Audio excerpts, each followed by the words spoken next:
Saludos a todos. Aquí habla Jan-Marco Müller de la Comisión Europea en Bruselas. Lamentablemente no puedo estar con ustedes en San Andrés, así que les mando este video con algunas reflexiones sobre el tema del asesoramiento científico. Yo creo que primero es muy importante entender la diferencia entre política para la ciencia y ciencia para la política. Política para la ciencia es lo que hacen los ministerios de ciencia, programas de investigación, convocatorias, etc. Ciencia para la política es cuando utilizamos la ciencia para apoyar a otras políticas sectoriales, sean de medio ambiente, de energía, de transporte, etc. Muy importante también es entender la diferencia entre el asesoramiento científico para la administración pública y el asesoramiento de políticos. Cuando hablamos del apoyo a la administración pública, eso es cuando apoyamos el desarrollo de la legislación a través del trabajo, por ejemplo, que hacemos en laboratorios.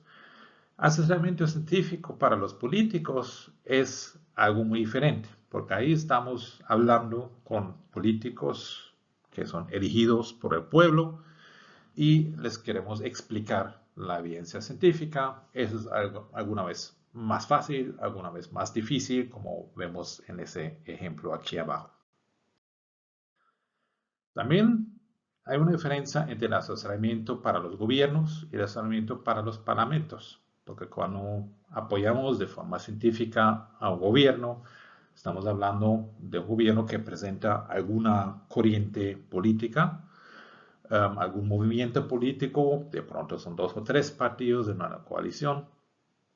Pero cuando hablamos de asesoramiento científico para los parlamentos, en un parlamento ahí están básicamente todas las corrientes políticas que hay, todos los movimientos, y eso tiene una dinámica muy diferente.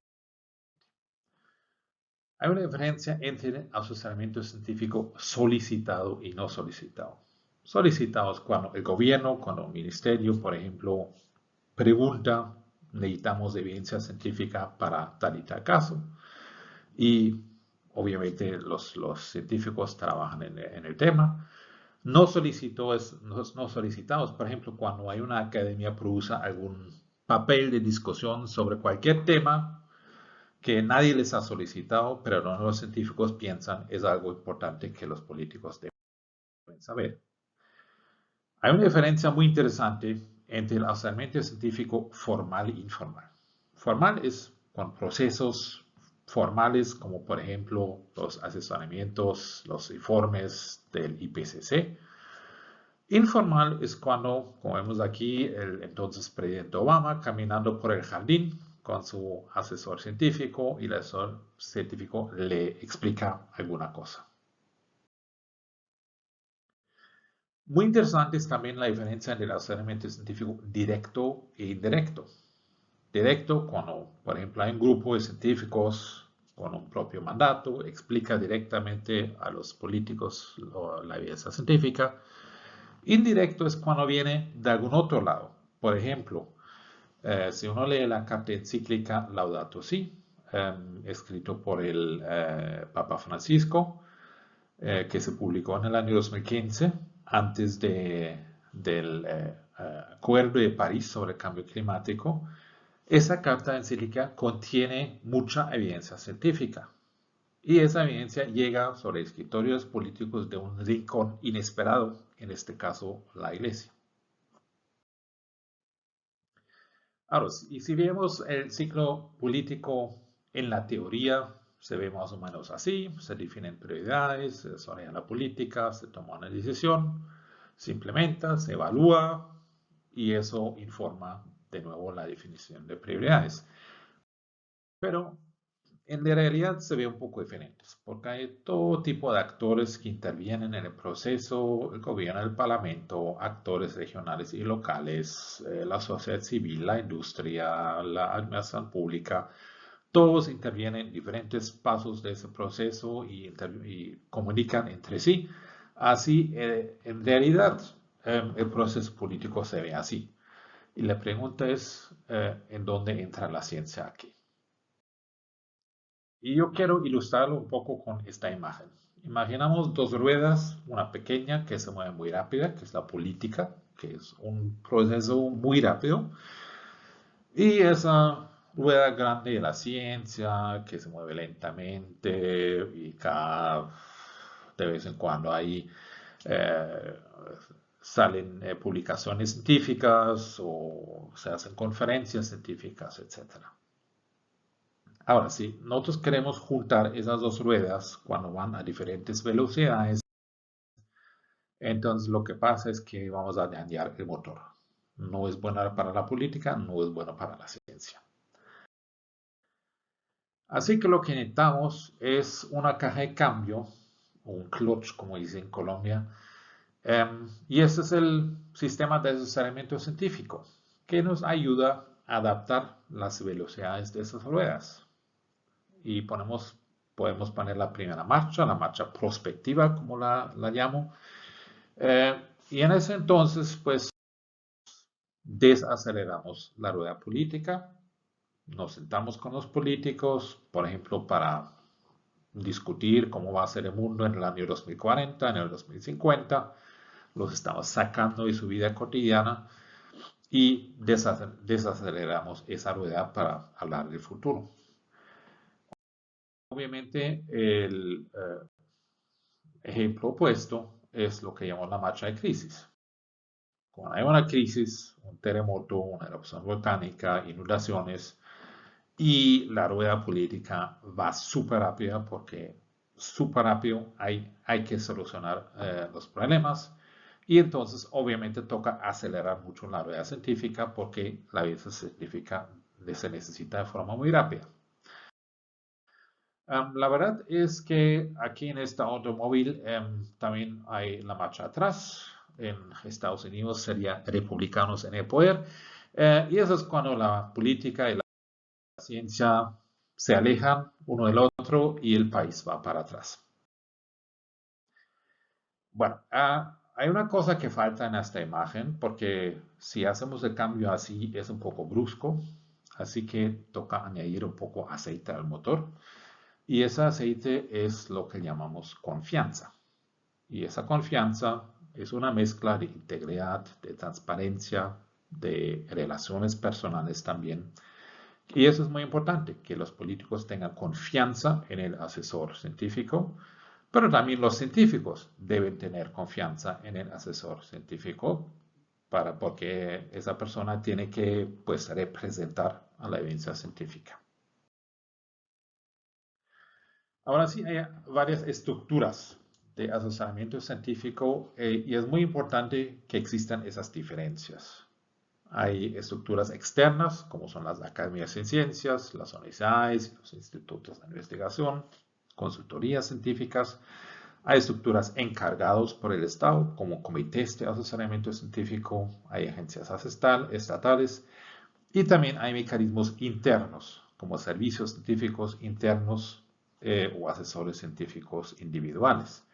Y yo quiero explicar un poco las diferencias entre esos mecanismos, pero es muy importante saber, todas esas estructuras son buenas, son válidas, ¿sí? Uno no puede decir una es mejor que la otra.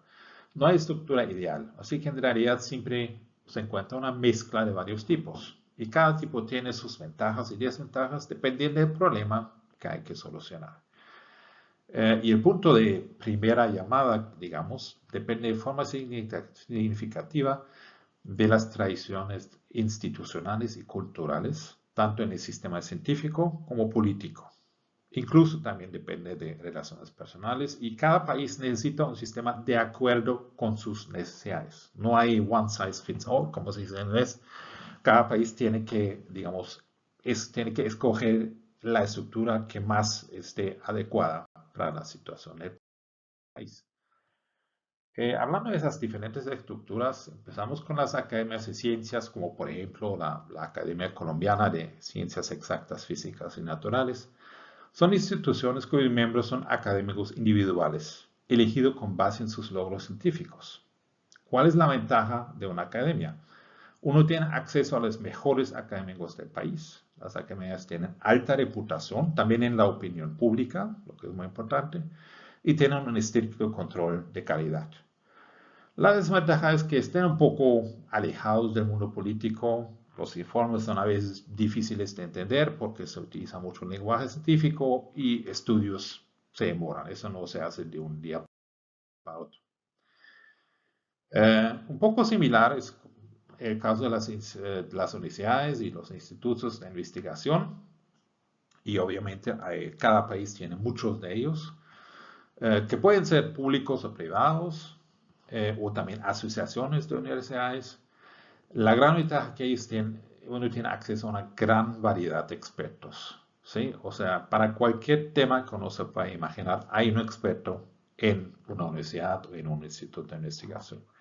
También tiene una visión regional y local, que es muchas veces importante en el mundo político. Tienen desventajas porque siempre necesitan plata, se requiere una convocatoria, proyectos pueden tomar varios años.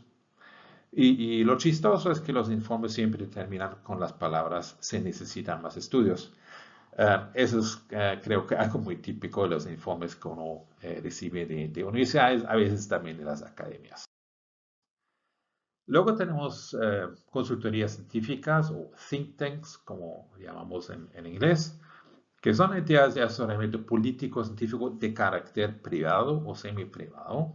Y la gran ventaja de ellos tienen un buen entendimiento de los procesos políticos, pueden proveer respuestas rápidas dentro de 24 o 48 horas y son presentes en la capital.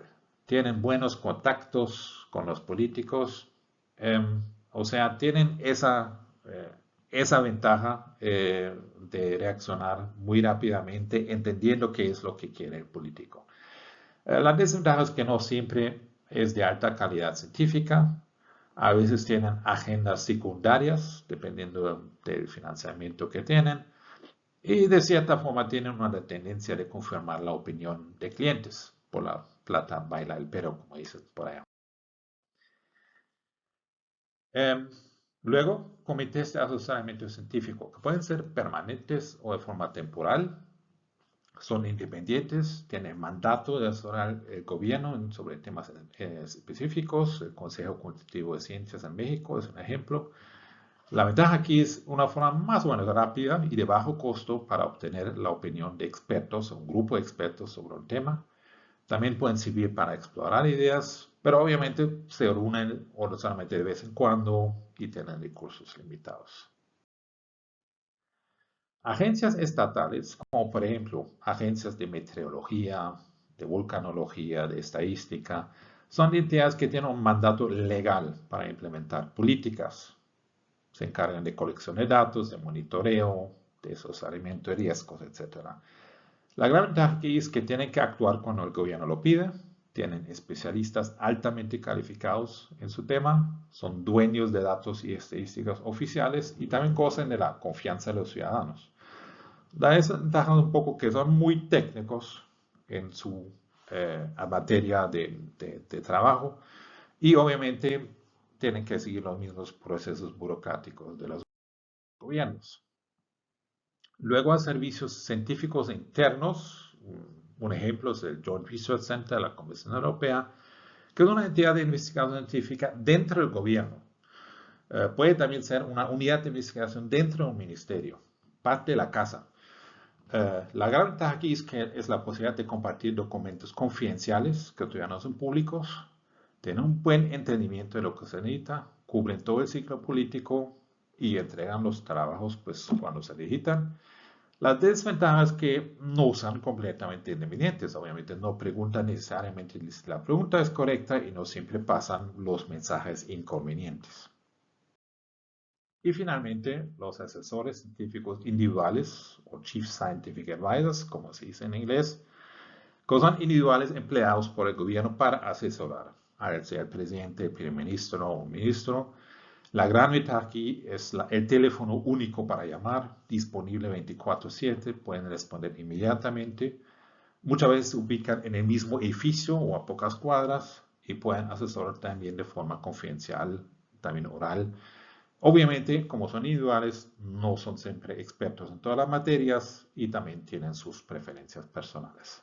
Aquí esas son las diferentes estructuras y la verdad que se necesita es un ecosistema con varios de esos elementos, dependiendo de la realidad de cada país.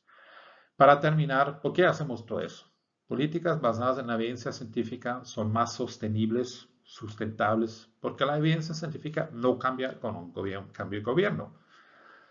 Hoy de pronto el gobierno es de izquierda, mañana es de derecha, la evidencia científica sigue siendo la misma. Obviamente se desarrolla, pero no de un día para otro. Y la generación de la evidencia científica cuesta recursos públicos y esfuerzos humanos y debemos utilizarla para el beneficio de la sociedad. Muchas gracias por su atención y les deseo unas buenas discusiones por allá en San Andrés.